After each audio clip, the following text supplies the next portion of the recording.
On this episode of Cuesta Dose, David and I get into some fun topics here. We talk about the Astros and their terrible penalty, which isn't even a penalty laid down by the MLB. We bring in the XFL again, talk about their rule changes and what we think about them. Talk a little NFL, the playoffs, the divisional weekend, and our championship weekend predictions. Keep with the NFL and their head coaching hires. We go into the NBA and my idea that they should use the G League more like the MLB uses the minors. And then we talk about some Nets towards the end. So without any further ado, everybody, enjoy the show. One is the loneliest number that you'll ever do. Two can be as bad as one. It's the loneliest number since the number. What's going on, sports fans? Welcome to another edition of Cuesta Dose. I'm your host, as always, with my brother. I'm Alex Cuesta. He's David Cuesta. What's going on, Dave? Hola. I'm doing pretty well. Hope everyone else is doing well. Yeah, I think they are. They're doing pretty good if they're listening to this damn show because it's the best show that no one ever heard of. But few programming notes having to do with sports opinions and this show. Quickly, this Wednesday, Sports Opinions Podcast, I have Jake Brown, the New York Post, who's the executive producer of a podcast for the New York Post. They're doing some cool stuff where they're basically creating podcasts for all the major New York sports teams. He's coming on. We're going to talk a lot of New York sports, give him a chance to talk about what they're doing with the podcast. If you're a New York sports fan, you don't want to miss that. And some more stuff next week. We normally record this show on Monday, which is today, and I do Sports Opinions Podcast on Wednesday. Because my guest has to record on Monday, longtime Manchester coach, teacher, Gerard O'Donnell, he has to come on. He has to talk on Monday. So we're going to talk on Monday. We're going to do this show on Wednesday. So all it is, flip-flop. So Sports Opinions Podcast will be out on a Tuesday. Cuesta Dose will be released on a Thursday. Only difference. Besides that, everything's going to be business as usual. Dave, I feel like we actually had a pretty jacked week in terms of sports stuff. It was pretty tough to pick. Especially after what broke today. It's going to jump right into. Yeah, we're jumping right into, we had some different things, and I had to put this as the lead. The Houston Astros, we've been waiting for baseball to come down on the Houston Astros with their whole cheating scandal. And interestingly enough, we found out that the Red Sox did it as well last week. So they are engrossed in a cheating scandal as well, but there is nothing coming from that yet. But the Astros, the penalty was brought down. We were all waiting on it. I think every fan base was hoping they would get something pretty bad, especially us Yankees fans. Let's hear what they got. And you could be the judge, and then me and David will tell you what it is. Head coach, manager, AJ Hinch, and general manager Jeff Luhnow were both suspended for a year. A $5 million, which is monopoly money, fine to the Houston Astros franchise. And they lose their first and second round picks in the 2020 and 2021 draft. They didn't touch the international money. They didn't cap them on salary. Oh, and the fallout from that is Hinch and Luhnow are fired. To quote our good buddy Matt Santos, who you've heard on this show plenty of times, sign me up if that is the penalty for cheating like that. If I can get a World Series off of that, that's my penalty for getting a World Series and cheating? Sign me up. This is absolutely laughable, David. Yeah, I got my update while I was at work from my Bleacher Report, and I saw it, and I was like, there's got to be a little more. So I opened it up, and I looked, and I was like, that's not right. I was looking at it, I was like, that makes no sense. Everyone thought the MLB was going to come down pretty damn harsh on the Astros, and this is a slap on the wrist. That's what this is right now. It's not even a slap on the wrist. This is kind of a coach's slap in the ass. Like, good job, kid. Go get him again. There's no deterrence in this at all. None. Yeah, no. The harshest thing was the year suspension. And then they got fired, and both of these guys have made a lot of money. They're going to go on vacation and get a job right away after a year. It's embarrassing. Yeah. I really don't know what to say. I wonder what Cora is going to get, because I know that they said whatever he's going to get is going to be harsh. I don't know if it's going to be much more harsh than this. It's I really don't have much to say on it because it's just infuriating the more you talk about it. because, the players are getting absolutely nothing. Zilch, nada, not a single thing. And it came out more and more as we learn more and more about this, which I imagine the MLB has all this information as well. This was organized more by the players than it was by AJ Hinch. And Jeff Luhnow is kind of just being you're the overall leader, so everything falls under your parameters. AJ Hinch apparently didn't know for a while. And then when he found out, he obviously swept it under the rug. But it's just, the players are getting nothing. And I read, I clicked on the article. I didn't finish reading it, but I saw some reaction that certain guys are like, I want every single record against Springer, Altuve, Correa, Bregman wiped. I want every pitch I've ever thrown against those guys wiped because it's not real. And, for a league that talks about integrity, this is crap.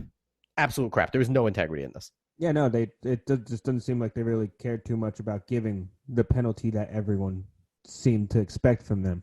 It seemed like this is more just like an image thing of like, oh, we're giving them the penalty, but we're not really giving them anything that means much. Because any team would 100% do exactly what they did to get a World Series if this is all it is.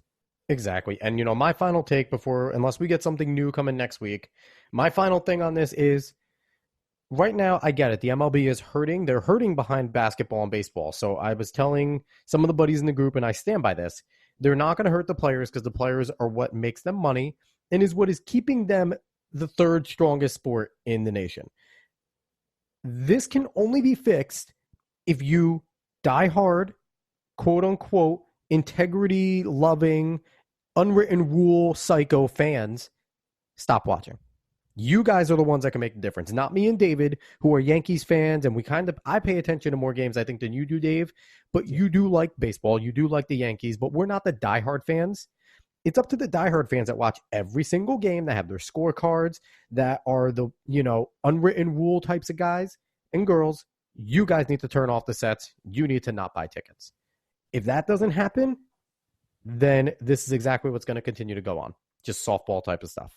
Yeah, no, I agree. I don't have much more to say about that. Yeah. Stupid MLB. Stupid Rob Manfred. Stupid Astros.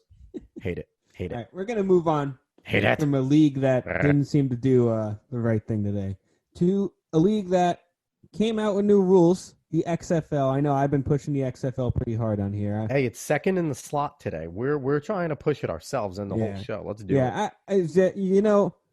You may think, oh, it's just going to flop like the AAF. That's a very good possibility. I'm not arguing that. Yeah. I just think it's fun to have more football and fun to think about these things. So the XFL dropped their rules because what they're trying to do is trying to make games fast, trying to make it not boring. Because who's going to want to watch boring amateur football if they don't like boring NFL games sometimes? And for the interest of time, Dave, pick some of your favorites, skim through them. That's what I was going to do. Yeah, just pick some of your favorites that are different. They have a lot of different ones. Yeah. But you guys can go to xfl.com/rules, and you guys can check it out yourselves because I think David was going to tell you, and I'm stepping on your toes. I'm sorry, Dave. No, you're good. But they'll tell you what their rule is, what the NFL rule is, and what the rationale for changing the rule is. So definitely go on there and look at it. Dave, tell me what rules you enjoy. And, I guess after each rule, I'll jump in and I'll kind of give you my tidbit on it as well. Well, I'm just going to mainly bring up the ones that they want to push the most, the ones that they brought up on their Twitter. Go ahead. So first things first, the one thing you're going to learn about the XFL is that they really don't like kickers very much. No. At least they don't like how boring kicking in the NFL can be. Because, it's all touchbacks. It's all fair catches. They want returns. And that's the way they set up their rules. In order for them not to be able to move until it's caught, obviously you can go look and they'll explain more. But they want to make sure the returner returns the ball. And if you kick it out, it's kind of a harsh penalty. The teams get the ball in the 35 or the 45, depending on the punt or the kickoff. And we got to see it in action. I think they're really weird. But I also think that if it's done right, it might be just fun to watch. It might be just an added element of they're not just waiting around for the offense to come on the field. Two things. Quickly. One, the people that hate this, that are trying to defend the kicker, are the same people that every year are mad that a kicker decides a big game. So you people, shut up. You know what? XFL is doing exactly what people ask. They want people to take the kicker out of it for the most part. and let the players decide. The 11 players on offense and defense decide. So XFL, listen there. And number 2, you want to talk player safety? This is it. This is it. The kicker gets a kick that they know they can focus on, and the kickers are good so they can get it where they need to get it. The returner can catch it cleanly on punts, which are extremely dangerous. And on kickoffs. And on kickoffs. And you don't have guys going full speed careening at each other while the ball's in the air. I'm sorry. If you're a player safety person, these kicking rules are absolutely fantastic, and they promote cleaner blocks, better hits, more safe, more secure, and more excitement on the returns. They bring back the return. Yeah, I'm interested to watch how those play out. Like I said, they're weird to me. You know, football all my life. So They're weird for all of us. It's weird as hell to see, but Yes. I think it will be interesting. Next, we have the point after attempts, the point after touchdown. They got, like I said, they hate kickers in this league. They got rid of the point after kick. Now, what you're allowed to do, what your choices are, you have a 1, 2, or 3 point play after the touchdown. From the 2, it's a 1 point play. From the 5, it's a 2 point play. From the 10-yard line, it's a 3 point play. You have one play, you get it in, you get the points.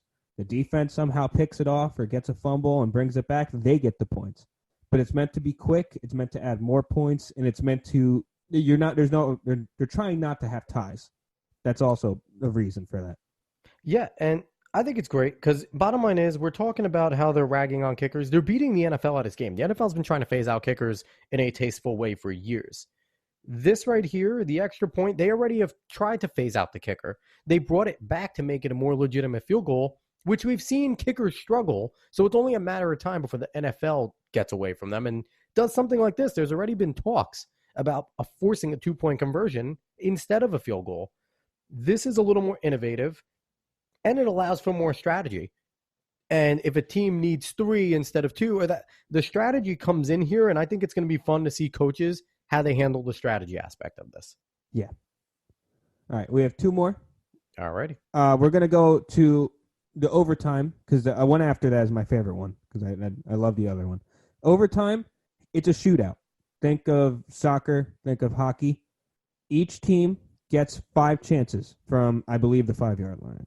Yep, 5 yards. The 5-yard line. Sorry, I was making sure. Mhm. Each team gets 5 chances from the 5-yard line. If you can't mathematically keep up within those 5 chances, then it's over.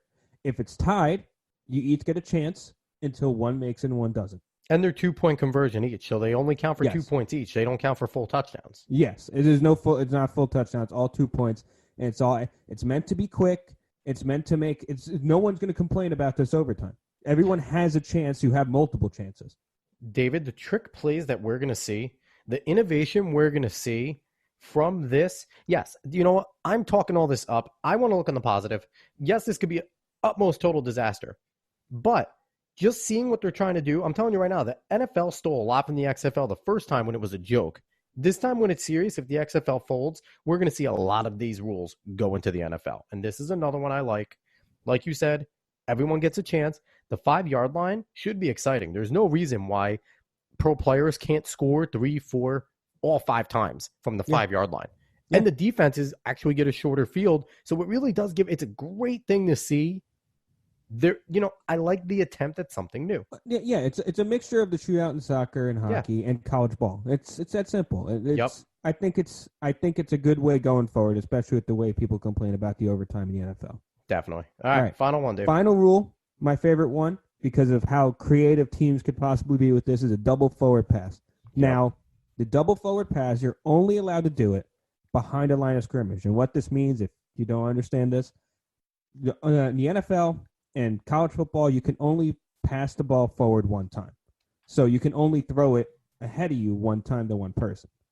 Using the double forward pass, you can, behind the line of scrimmage, let's say you set up a screen, you throw it ahead of you, then that screen guy can throw it. Let's say you just have a streak going. It's a trick play. He can throw the streak, and maybe you could get a big touchdown off of it. That's just one way of using it. It's going to be innovative, definitely, Dave. Go ahead. But no, I'm just saying. But I think there's a lot of things that you could possibly do with this, and since there won't be as much of a chance for a fumble, you're going to see a lot of more players that try this. Definitely. I think you'll definitely see some innovation. I don't think it's going to be as big of a factor as people make it out to be. It's weird, So people are making it out to be a big deal. I really don't think it's going to be a huge factor. I think coaches are going to use it we may sparingly. see it once per game, but it Yeah. may be the best plays from those games. It's a trick play, and it'll be great. One thing I have to mention we didn't talk about in the punt, they're not allowed to move before this during the kick. The only guys that can move are your gunners can go lateral. The two gunners can go lateral up and down the sideline. I mean, not the sideline, the line of scrimmage, which could be very interesting because it's going to create some cool little moments while they're trying to out-juke their guys that are guarding them. That's a fun little tidbit. Last thing I want to throw in is the timing. XFL's trying to make the games a lot quicker. Just a few quick things I just want to run in because I think it's pretty cool. The 25-second game clock is awesome because they said it takes about 7 seconds for them to spot the ball. So they're basically saying, get in the huddle, get your play, get out. Yep. For the comeback period where within the 2 minutes of each half, it stops, but it has 5 seconds and it will completely run off. They'll continue to run, and on incomplete passes and out of bound plays, it'll stop completely. Yep. That's a little different, and I enjoy that. It's all to speed it up. Running game clock, it runs the whole time, except for within 2 minutes of the half and the end of the game. Yep. That's lots of fun. I don't care about timeouts. Replays are all from the booth. That's cool. And, just those little things right there are just trying to speed up the game. Yeah. I'm excited about it, Dave. I am too. I think these rules, they may be weird to some. I know it's very different, but you got to give it a chance. I mean, why the hell not? There's no other football to watch. Yeah. I don't understand. Just give it a chance. You never know. You might like it. People like to hate, and the AAF definitely put a bad taste in a lot of people's mouths. So no doubt. But we'll see what comes from it. What I do want to say is that one thing that I think we might all appreciate from the AAF, because it was just brought up last night between me, Joe, Rob, those are the playbook, that the idea that they had of having a person in the booth watching every single play, making sure officiating and everything was right, I think a lot of people would appreciate that. That was something that everyone loved. And the XFL is using it. Exactly. Replays are only from the booth. There was no more coaches' challenges. That's going to be fantastic. All right. So we're jumping in from the XFL, which is a project, to the NFL, which is the established big giant that no one has seemed to be able to take down. And it's reasons like the playoffs that are currently occurring why no one's able to take it down. First, I want to go through the results of divisional round weekend. The Niners took out the Vikings. Wasn't a super competitive game. Vikings are a tough team. The Niners are just that much better. They ran the ball well. Jimmy G did what he needed to do. That defense is dominant. That defensive front seven is the most terrifying thing in the league right now. The Niners look as good as they ever have in their Super Bowl years. It's exciting. The big upset of the whole entire weekend, Derrick Henry is a grown man. He ran all over. He's had almost, I think, 600 yards in 3 weeks, going back to week 17 of the regular season. They beat the Ravens. Lamar Jackson falls to 0-2. He had a pretty good game throwing the ball, but anytime you get Lamar Jackson to throw the ball 50 times, you win that football game. So Titans did what they did. They're fantastic. They're on a mission. I'm excited. Come Sunday, Texans were dominating the Chiefs in Kansas City, up 20 going into the half. No. Texans were up 24 at the start of the second quarter. There's 10 minutes left of the second quarter. Texans are up 24. Within 4 minutes, it was 24-21. And by the end of the half, it was 24-28 Chiefs. And the Chiefs end up winning the game 51-31. It was an unbelievable comeback. Patty Mahomes made me a believer, honestly. He made me a believer, and Kelsey reestablished himself as 1 in 1A because he was uncoverable. He was the biggest factor in that game to me. Yeah, Him and Sammy Watkins were unbelievable. He had some drops early, which was confusing, and that's part of the reason why the Texans were able to jump out, because the Chiefs just didn't. Other than Patty Mahomes, no one else looked right. And Sammy Watkins came up big late in the game, too. He had some really nice plays. Yeah. And final game of the night, Green Bay jumped out to a big lead. Seattle stormed back, and it looked like Seattle had all the momentum, Dave. And Green Bay, reminiscent of the Dez catch or no catch, gets a big break on a first down that probably wasn't with Jimmy Graham. All right, I'm gonna say it's not the catch, because the catch was definitely a catch. This one, the more you looked at other camera angles, the first spot that I saw when he was past the full line when he was past. I don't know. Was it the 45 or 30? Whatever. Yeah. That was an awful spot. It was closer to the first down, but the more you look at the replays and where he was, if they marked that a first down, there's no way you could overturn that. And I think if they marked it short, I don't think there's any way they could overturn it. The thing is, everybody goes by that TV line, and it's been said forever. The TV line is not the definitive line. It is always a little especially in that play. It was so awful. It was like a full half a yard. The TV line confused a lot of people, but at the same time, that's, listen, Green Bay, I don't see Green Bay as that type of team that always gets calls. In these big moments, they've gotten them a few times. Aaron Rodgers definitely gets that respect, and it was a big play for Jimmy Graham to do against his former team, but that's definitely a call that's going to come back, especially if they make it to the Super Bowl. It's going to be a fun game between them and the Niners. I don't see the Niners blowing them out because I don't think Aaron Rodgers is going to allow that to happen. And if Devontae Adams plays like he played, he was a monster. He reminded everyone that he's a top 15 wide receiver in the NFL. Okay. All right. I'm going to say this. You may not agree with me, but the Titans-Chiefs game is going to be closer than the Niners-Green Bay game. Yes, because the Titans have the formula to beat the Chiefs by keeping them off the field. They are doing the time formula of keep the better quarterback off the field so they can't kill you and try and jump out to a lead so then you could just eat clock. That's been their formula. Basically, since they ripped off games when Ryan Tannehill took over, it's been don't screw it up, Tannehill. Make the throws you need to make. He's played very well. He had, 200 yards in 2 weeks, Dave? No, not in the playoffs. I meant before that. Oh, on the run towards the playoffs, he played extremely well, dude. He did play very well, but you cannot say he didn't play well. I'm not saying he didn't play well, but it was Derrick Henry and then everybody else, and it has been, and that's fine. Yeah. Derrick Henry's amazing. Oh, yeah. But it can be I see the Titans stunning the Chiefs. I really do, because they have that formula. If they could jump out to a 10-0, 10-3 lead, Derrick Henry eats clock. And that Chiefs defense is probably the worst defense that the Titans have seen. Yeah. In this playoffs. They're going to have to do what they did against the Ravens and the Patriots, and that's control the game. Yes. That's the way the Titans have won. They've controlled the game and they've dominated. That's the way they have won. And are you thinking Niners win by 2 scores against Green Bay? Yes, 100%. That front seven is disgusting. Aaron Rodgers had a decent game against Seattle. He didn't have a great one. And that overall 49ers defense is better than that Seattle defense. I think it's going to be much scarier unless Aaron Jones gets going. Because even with Tay Adams is going to have good plays. But I just don't think Aaron Rodgers is going to have any time to be comfortable in the pocket. But is Jimmy Garoppolo going to have time? Is he going to make the plays? Because that pass rush on Green Bay is underrated. They have a very good pass rush. The thing is, the rushing attack of the Niners is better than the Packers as well. Yes. So they're able. If Jimmy G has any problems at all, Kyle Shanahan has no problem just going, okay, hand it off. Tevin Coleman, Breida, Mostert, whatever, whoever he needs. Just go out and run a zone run. Run a dive. It doesn't matter. That line is fantastic. Their overall team is so good. It's so crisp. It's going to be very terrifying for the Packers. Not to say the Packers aren't a good team. They can put up a game, but Aaron Rodgers is going to have to play fantastic.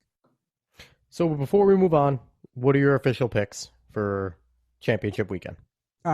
Chiefs, Niners. I think the Titans can do it, but I think the Chiefs are going to pull it out. Also, I want Andy Reid to win a Super Bowl. Well, at least get there. I want him to win, but I also like the Niners. So. I have to say, out of these 4 teams, I don't dislike any of them, which is nice. It's fun to watch, not disliking a single one of these teams. I'm going Niners and I'm going Titans because as much as I like Andy Reid and I have no problem with the Chiefs, I enjoy watching Derrick Henry. And I want to see him in a Super Bowl, and I want to see a mucked up, ugly running game of a Super Bowl. I just want to see Derrick Henry going up against that Niners D and vice versa. The Niners offense going up against the Titans defense, because that Titans offensive line probably took a step up to be the best offensive line in the game this year. Better than the Cowboys, because the Cowboys underperformed. So that's the best offensive line with the best running back in the playoffs right now, up against the best defense in the playoffs currently, who has the number 2 rushing attack on offense, the Niners, against a very good Titans defense. Yeah. That would be a fun Super Bowl. I think honestly, either Super Bowl, any Super Bowl combination, there's fun stories to be had at all. I mean, Chiefs, Packers. You have Mahomes versus Rodgers. It's you have so many things that could happen with any four of these. Definitely. So that's going to be fun. But Dave, I'm done talking about winners. Let's talk about some losers. We're moving on. We're moving on from a bunch of Super Bowl possible teams to a bunch of teams that didn't go to the Super Bowl well, or the playoffs. Teams that have been worse for wear, that feel like they need a little bit of a rebuild or a little bit of a reload, I guess. Yep. So we talked about some head coaching stuff last week. We talked about Ron Rivera going to the Redskins. We talked about Mike McCarthy going to the Cowboys. We're not going to repeat our positions here. That'd be way too long, and there's more coaching hires to get on. Yep. So the Panthers struck first. They got Matt Rule. 7-year, how much? I don't remember the exact. I think it was 7-year, 70 up to incentives was 70. Yeah, 7 years. I think it was 60 base, and then with incentives, it got to 70, and that was to the dismay of a lot of Giants fans. Yes. So the Panthers got their man. Yep. They came in. They said, Matt Rule, we want you. Here's your deal. They got their man. Then the Giants came out with their man, Joe Judge. I guarantee you ask anyone in the sports world who the Giants are going to pick, Joe Judge was not a name that came off their tongue. Now, quick question on that. Are you surprised they passed up McDaniels for Judge out of the Patriots group? I guess McDaniels isn't a head coach right now. I guess some would.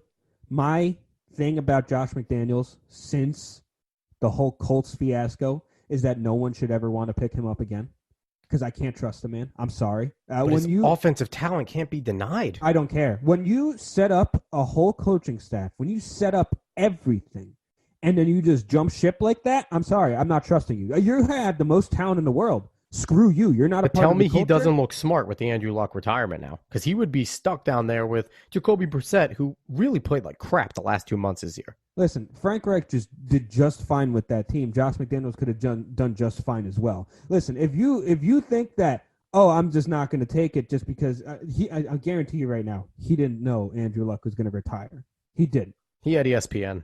Yeah, okay. Yeah, but I just don't. I don't like that move. I thought it was very unprofessional.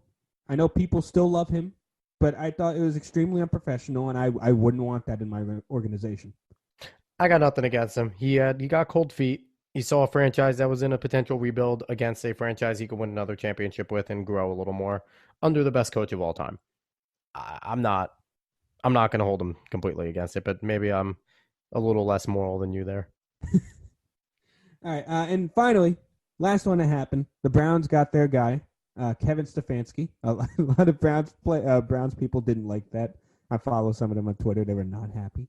Oh, yeah, I follow a bunch on Twitter. We had a lot of Ohio people in the beginning of Sports Opinions, and I don't mind it. They're fun.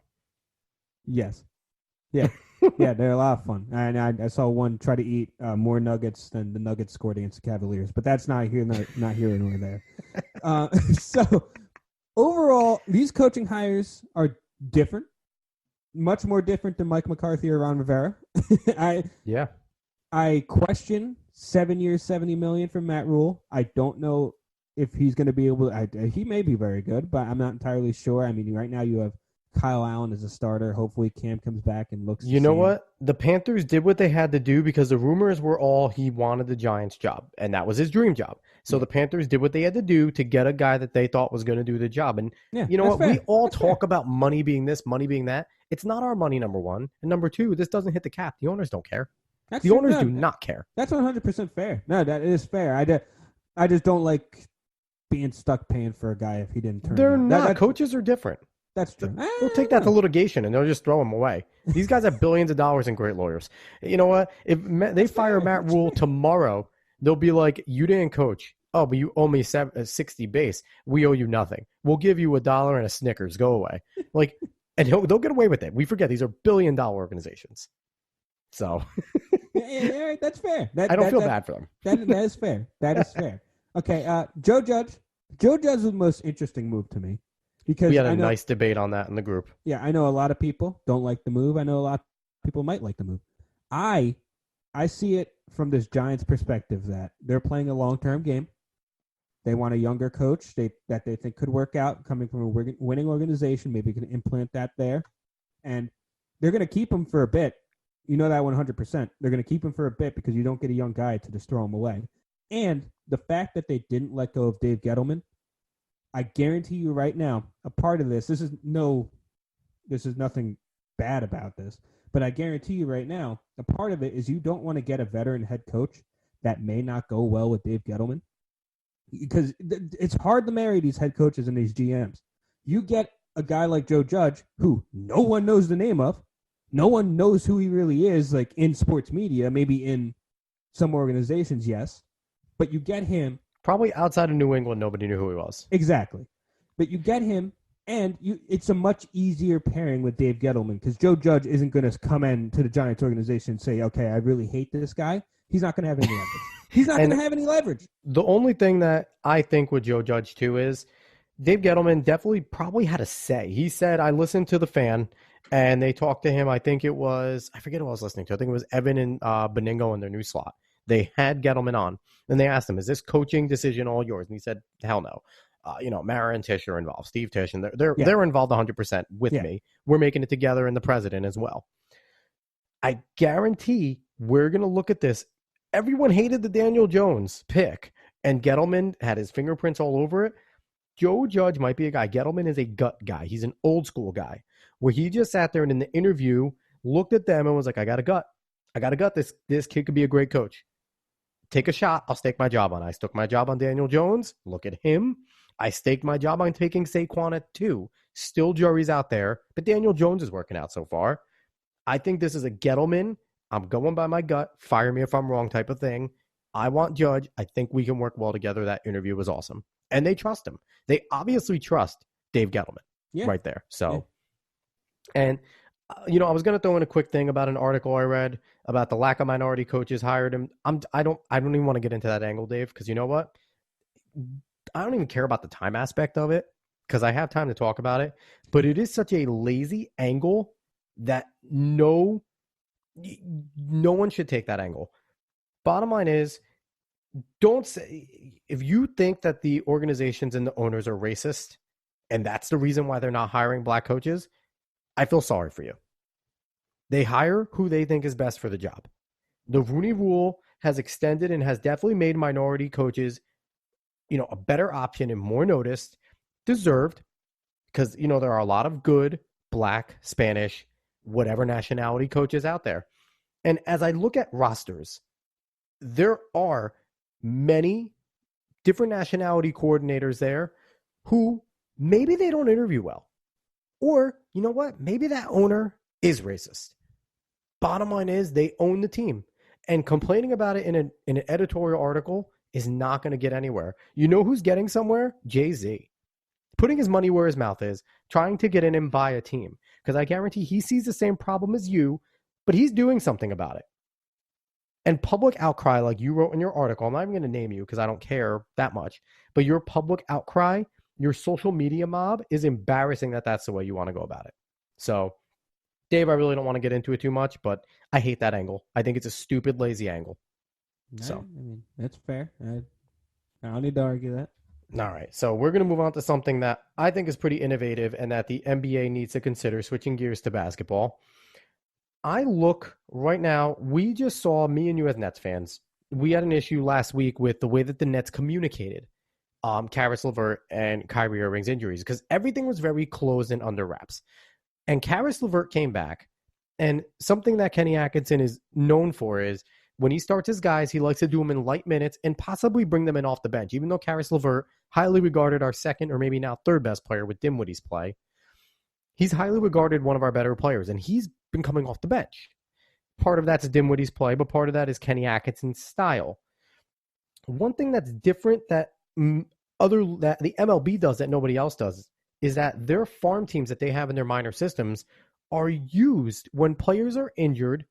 They get their first game time in a easier league where there's less talent in the minors so that they can get real live swings, real live plays without the chances of, getting hurt because they don't have to go as hard. It's just more of getting that live stuff. I don't understand why the NBA hasn't thought of this with the G League yet. The G League has a bunch of affiliated teams with their professional teams. And wouldn't it be better if take an example, Long Island Nets has a good following. That's a Nets G League team, and they already do the two-way contracts. So they're trying to get the G League more exposure that way. We know the NBA is trying to push it. What would be the best way to push it than saying Kyrie Irving is playing one game at the Long Island Nets for a rehab stint? Dave, I think that could work so well in every which way. Kyrie Irving plays 15 minutes, gets some real game time without a risk of injury because the guys aren't as good. And the Long Island Nets have a packed house for a night. Where's the lose, Dave? Maybe an injury, but maybe the injury happens in practice when they're going full speed. Yeah, no, I think that's definitely an interesting thing. I think it definitely could work. It's probably something they've already started talking about. I think they really want to try to cement the G League as more of a thing right now. Because you see they push it a lot.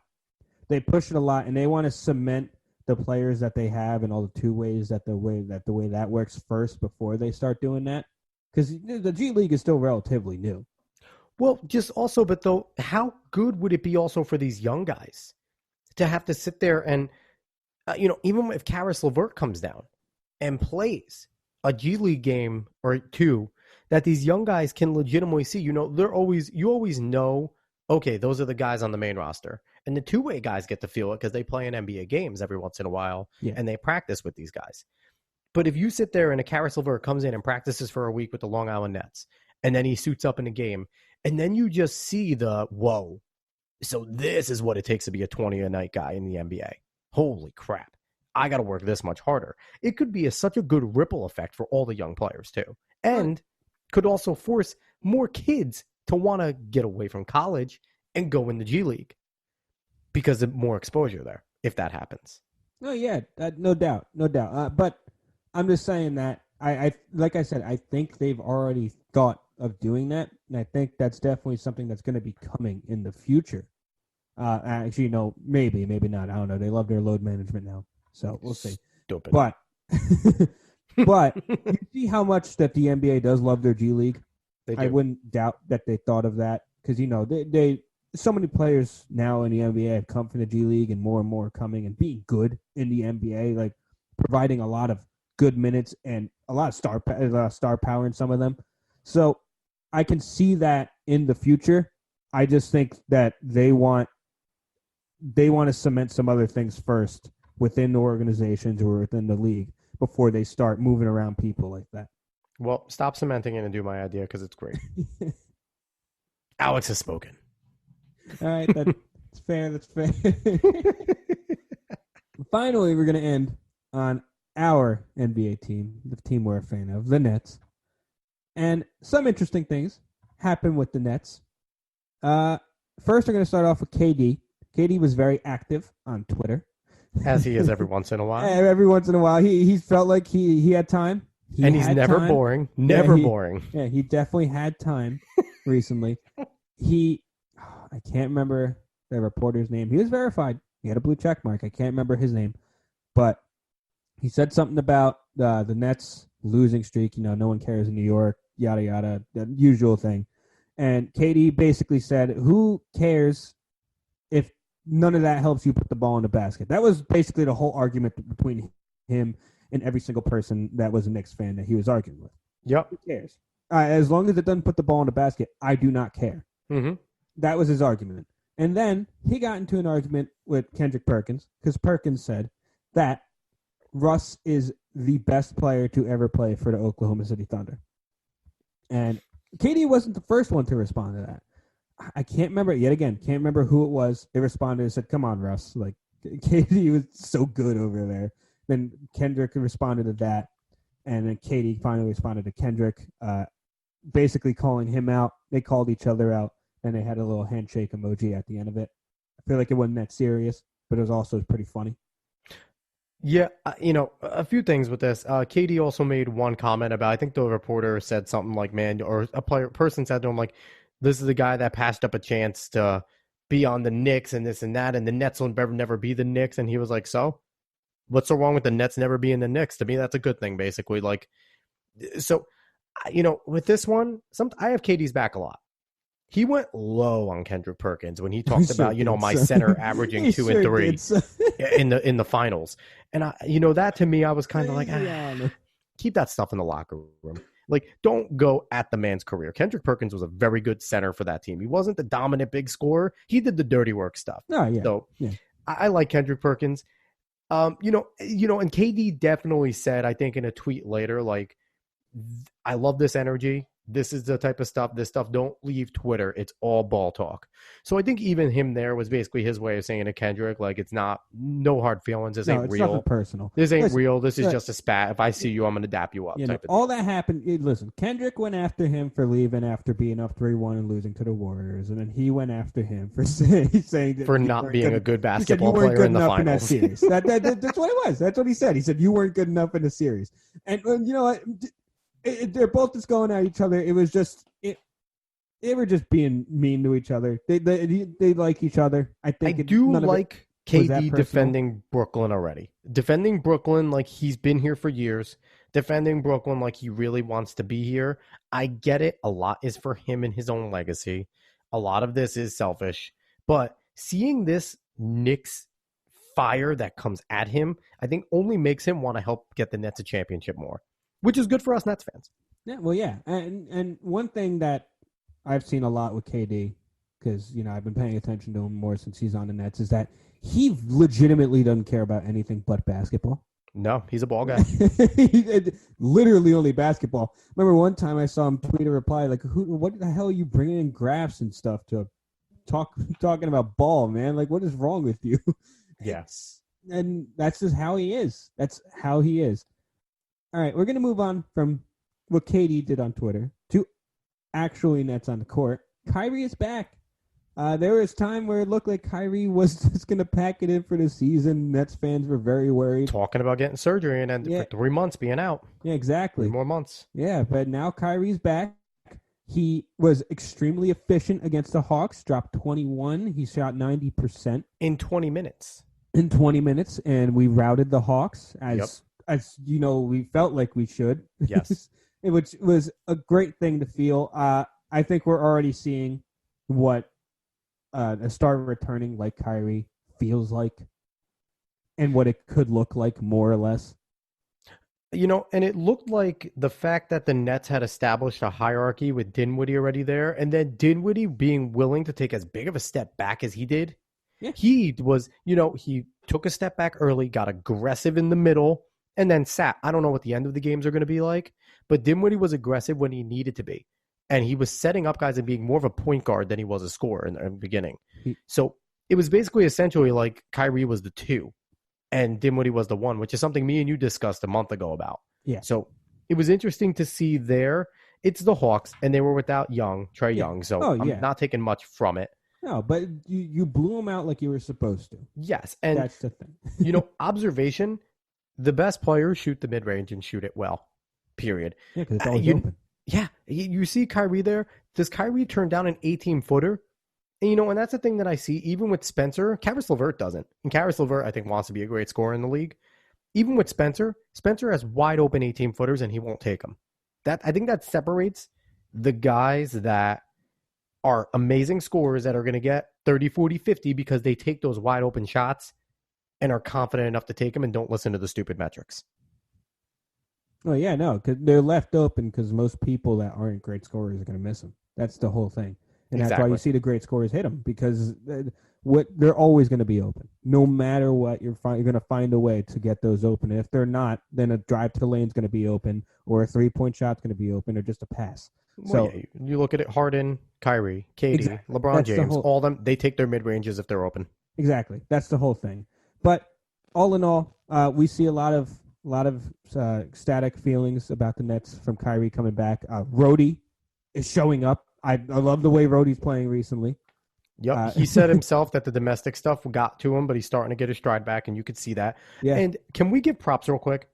I and you, and I think all Nets fans, destroyed Taurean Prince during his, tough streak that he had, games of 6, 7, 8 games, just bad shooting. The past 3 games, he has been a scoring machine. 21, 17, 14. I think he's shooting 51%, over 50% from the field, taking the shots that he was missing and making them with confidence. Yeah. Taurean Prince, kudos to you for keep shooting. I will get pissed at you if you go on a bad streak again, but I'm very happy you're showing up. Keep doing you, Taurean. Keep doing you. Shooters have to shoot, and it was just so weird because Taurean Prince came over from the Hawks, and he was good on the Hawks. And he's like 38% from three. It was like a really good 3-point percentage. He started off very well from us. It was just weird seeing that shooting slump. I think that was the whole thing. It was just so weird. It's like, what the heck is going on? And like, it's not like all these were contested shots, like open shots that he's missing. And honestly, that was the whole Nets team for a bit. It's just even Joe Harris, who was automatic, just could not hit open shots. And if you're not going to hit the shot, you're not going to win the game. If you're not going to score more points than your opponent, you're not going to win the game. So all right, booger. Yeah, that's what I'm saying. It's the most simple thing in the world. It's the most obvious thing in the world. But all right, last thing. We might debate a little on this. Go ahead, Dave. Yeah, we're going to move on to our final thing. This has just been going on Nets Twitter, and I just felt like throwing it in here. And I feel like it has a bigger overarching thing that I want to bring up as well. Go ahead. Should the Nets retire Vince Carter's number? I want your answer first. No. We didn't get a championship. The only one that should be retired is Jason Kidd because he was the catalyst to the 2 championship rosters and all of our playoff runs. He was the catalyst. I don't think RJ should. I don't think Kenyon should. I don't think Vince should. And there was an argument for Jason Kidd's number not to be retired because he didn't bring the championship. Granted, they were 2 of the best teams of all time that they lost to in the Spurs and the Lakers, but they didn't do enough to me to get put up there. They weren't. Jason Kidd was the only true Nets great. Vince had great years, but he's a Raptors great, not a Nets great. I understand that point. The only reason I would retire his number is the impact he had on the New Jersey Nets. If he's not there, New Jersey Nets don't get nearly as big as they did. I mean, it's not huge that they did, but they got big. It wasn't big enough, Dave. They left. It wasn't big enough. And listen, I don't think anything was going to be big enough for New Jersey. New Jersey hates their sports unless they're called New York and they still play in New Jersey. That's the only time they like their sports. That's true. I don't get it, but that's the only reason that it works. Well, listen, the South Jersey doesn't even root for New Jersey or New York teams, so there you go. Exactly, and that's the whole thing. So I don't think it mattered. We had Dr. J at one point, for Christ's sake, and it's like no one cared. So that's the whole thing. It was never going to be big enough. We could have won the championship, but we were still moving to Brooklyn. I'm going to tell you that right now. But that's the only reason I would retire Vince Carter's number is because the impact he had on just the Nets organization as a whole. And that's the overarching thing here is I think Brooklyn needs to give a big shout out to its New Jersey past soon. Like next year, they've been trying not to. They've been trying not to, actively trying not to establish their Brooklyn heritage. I have to say, though, if you're going to do that, you got to retire J-Kid, RJ, and Kenyon first. Those 3 go first, and then Vince. Those 3 were more important to getting to those championships. Right. And even Keith Van Horn, I put ahead of Vince Carter. I those 4 are ahead of him in my eyes. And I grew up, you were a little young for their championship runs. Yeah. I was in the thicket of those. And even Kerry Kittles, he's not the great, but he holds a place in my heart as one of the better Nets scorers. So those 4 guys would go ahead of Vince Carter for me. Vince Carter gets for his all-time greatness in terms of his dunking and everything. And talent-wise, he might be the most talented guy the Nets had in that era. But in terms of impact, he's down the list in my eyes. Yeah, no, that's definitely fair. That's definitely fair.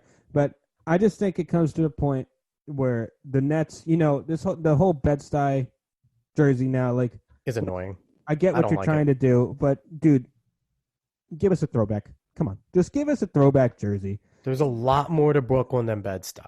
Exactly. And Kyrie, one of the stars you got, wants the goddamn thing. Just give it to him. Just give it to us. Give the Nets the grays. I want the grays. The gray Nets, and that would fit perfectly with their scheme. Yeah. With you don't even need to do the navy blue. Do the grays with the old Nets lettering, with the Nets down the side in white with black. That would be fine. You'd still keep your color scheme. You don't have to give it away and do the navy blue and the red. Mm-hmm. But yes, the 1990s Nets need a throwback. Yeah. And even the Derek Coleman Nets ones need a throwback because those were fly as hell. Yeah, no, that's the whole reason that I bring up the whole Vince Carter thing. I love Vince Carter. Love everything that he did for Me too. Nets. He was I love him now. fantastic. The man's played 4 decades. The only player to ever do that. He's fantastic. He can still dunk on anyone. And those threes were as smooth as ever. Yeah, so he's incredible. But no, the Nets need to embrace their past a little more. I think you're going to see a lot of Brooklyn fans want it because they came from the New Jersey Nets with them to Brooklyn. You can't convince New York Knicks fans of that, though. Nets don't have a fan base on Twitter, apparently. According to Knicks fans, Nets don't have a fan base. I don't care what they think. I care so little. If we get a championship, I have to make so a little, plead real quick. I have to make a plead. Nets Daily. I love you guys. You're a fun follow. I know you guys have fun ribbing the Knicks fans, but there's some things that you guys tweet out, like the attendance thing. Who cares? Yeah, we're still behind them. Still 3 spots behind in 20th, and they're in 17th. That's not a positive. And then you get Knicks fans coming at you, and just wait until we are a significantly better franchise. Obviously, if we beat them, talk your smack. And if they finish last this year, talk your smack. The little things that Nets Daily tweets out, like I said, I love them. Great follow, great page, good Nets insight. Stop it. You know what? Just keep retweeting Dolan J. Trump because that's a funny account. Final question for you, Dave. At Thanksgiving, Vince Carter and T-Mac, do you still think that they play a family one-on-one? Because they're related. I would hope so. That'd be cool. Do you think T-Mac has a more rested body and beats him now since he's probably beat up for the season? Yeah, he's got to. That jumper, he's still probably smooth. Oh God. We failed to mention the idea of a one-on-one in the All-Star time. I just think it would be a cool idea, but injury is a possibility. I'm sorry, I just wanted to mention it. Yeah, no one-on-ones. I don't want the one-on-ones. I don't. I think guys will get hurt. Not a good idea. All right. This episode is over. Dave, had fun as always. Yeah, fun episode. It was a little bit of a longer side, but that's because this week was jam-packed with stuff. Yeah, the head coaching stuff and all that stuff, and the Astros being a bunch of cheaters and the XFL. We got excited, but we'll be better. We'll shorten it up. Probably not. Again, that's my brother David Cuesta on the other side. His Twitter, dcuesta308. Instagram, Cuesta Cola. Me, Alex Cuesta. Find me on Twitter, _Cuesta, and that's also Instagram. Sports Opinions Twitter, Sports Opinion 30. Instagram, Sports Opinions 30. Follow us on Facebook and anywhere that you can listen to a podcast, you can get this. Once again, this was Cuesta Dos. Everybody, have a good one.